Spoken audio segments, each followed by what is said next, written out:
বাংলাদেশের রাস্তায় নেচে যাওয়া সেই নোয়েলকে ভারতে আটক করে ভারতীয় পুলিশ।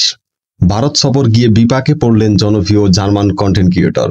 বেঙ্গালুরুর রাস্তায় পারফরমেন্স করার সময় অতিরিক্ত ভিড় হওয়ায় পুলিশ তাকে আটক করে। একই দিনে আরও এক জার্মান কন্টেন্ট ক্রিয়েটরকে আটক করা হয়। হিন্দুস্তান টাইমসের প্রতিবেদনে জানানো হয়, ইনস্টাগ্রামে 1.1 কোটির বেশি ফলোয়ার থাকা নোয়েল এবং 2 কোটিরও বেশি ফলোয়ারধারী ইউনেসকে গত 30 জুলাই বেঙ্গালুরু পুলিশ কিছু সময়ের জন্য হেফাজতে নেয়।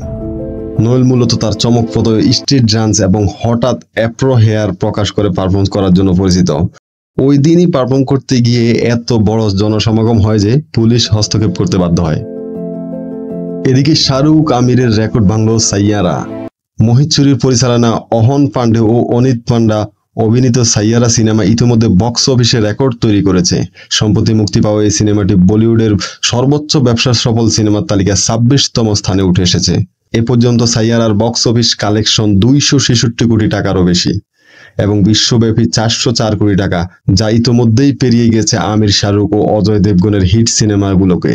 শাহরুখের সিনেমা ডাঙ্কি, অজয় দেবগনের সিঙ্গাম অ্যাগেন, আমির খানের সিতারে জামিন পরের রেকর্ডও ভেঙেছে নবাগত এই জুটি সাইয়ারা।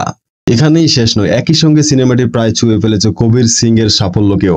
এছাড়া পেছনে ফেলেছে আশিকি 2, মার্ডার 2, হাফ গার্লফ্রেন্ড, এক ভিলেনের মতো হিট সিনেমাগুলোকে। মাত্র 4 দিনে সাইয়ারা পেরিয়েছে 100 কোটির গণ্ডি।